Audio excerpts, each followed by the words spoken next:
ఏంటి ప్రాబ్లం, నేను ఇవ్వలేను, నేను చేయలేను, నీతో నేను చాలా దెబ్బలు తిన్నాను, నీ వల్ల నేను చాలా గాయపడ్డాను, నీ వల్ల నేను చాలా వేదన చెందాను, నీ వలన నా ఇంట్లో నాకు సిగ్గు చెడ్డ పేరు కలిగించావు, నీ వలన నేను ఎంత నష్టపోవాలో అంత నష్టపోయాను, ఇప్పుడు నీ పరిస్థితిని నేను అర్థం చేసుకోగలను, నా సానుభూతిని చెప్పగలను, నేను నీకోసం ప్రార్థన చేయగలను, కానీ సహాయం మాత్రం చేయలేను, నా హృదయం కఠినమైపోయింది, ఐఎమ్ సారీ, నేను చేయను అన్నాను. అంటే సర్లేండి అన్న, మీరు మాత్రం ఏం చేయగలరు, తప్పు నాదే కదా అన్నాడు, అయిపోయింది. కానీ నా హృదయం ఎందుకో కఠినపరచబడిపోయి ఉండి రాత్రి 1 గంట నుంచి నిద్ర రావట్లేదు. ఏంటో అనిపిస్తుంది.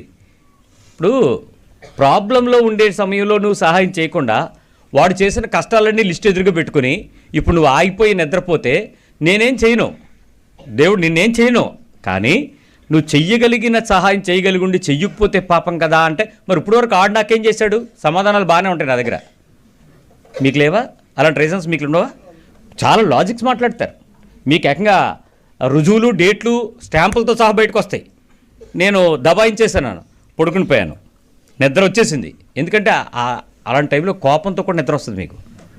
ఫోన్ స్విచ్ ఆఫ్ చేసి మ్యూట్లో పెట్టేసి తిరగేసేసి హాయిగా గురక తీస్తున్నాను. టక్కన మెలకొచ్చింది, మళ్ళీ ఆడు ఫోన్ చేస్తున్నట్టు. ఇదేంటిది చూశాను, మిస్డ్ కాల్ లేదు.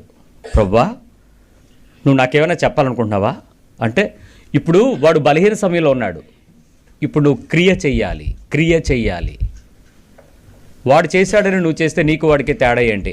ఒకసారా 2 సార్లా? బుద్ధున్నోడు ఎవడైనా అయితే అలా చేయడు. అపహాసులు కూర్చుండి చోట పాపుల మార్గం ఇవన్నీ చెప్పేసుకుని, లేదు ప్రభా నేను చేయలేను ప్రభా అన్నాడు.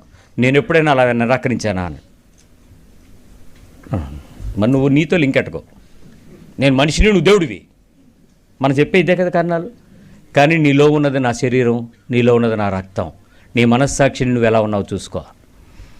అయినా ఈ 2 గంటలకు నేనేం చేయగలను ప్రభు అన్నాడు. మరి ఆడు 1 గంటకి నీకు ఎందుకు ఫోన్ చేశాడు? ఎంతోమందికి ట్రై చేసి ఉంటాడే. డబ్బుల గురించి కాదు, ఆ టైంలో నువ్వు మాట మాట్లాడితే ప్రాబ్లం సాల్వ్ అయిపోద్ది, నువ్వు ఒక విషయం చెప్తే ప్రాబ్లం సాల్వ్ అయిపోద్ది, నువ్వు అవును అంటే అయిపోద్ది. కానీ అది అనడానికి నా మనసాక్షి ఒప్పుకోవట్లేదే. కానీ అప్పుడు నాకు అర్థమైంది, హృదయం చాలా ఘోరమైన వ్యాధి కలిగిందండి. అది చెయ్యనివ్వదు, ఒప్పుకోనివ్వదు. ప్రాబ్లం నాకేం కాదు, ఆడికి. ఎస్ అంటే అయిపోయేదానికి ఇప్పుడు నేను చేయలేని దాన్ని ఏమంటారో తెలుసా? రివెంజ్. ఒకసారి చెప్పండి. ప్రతీకారం జరగాల్సింది. ఎంతకీ నేనేమన్నా హాని చేస్తున్నాను అడికి కాదు, కానీ మేలు జరగాల్సిన దగ్గర నేనేం చేయకూడదు అనుకుంటున్నాను, అదేనమాట.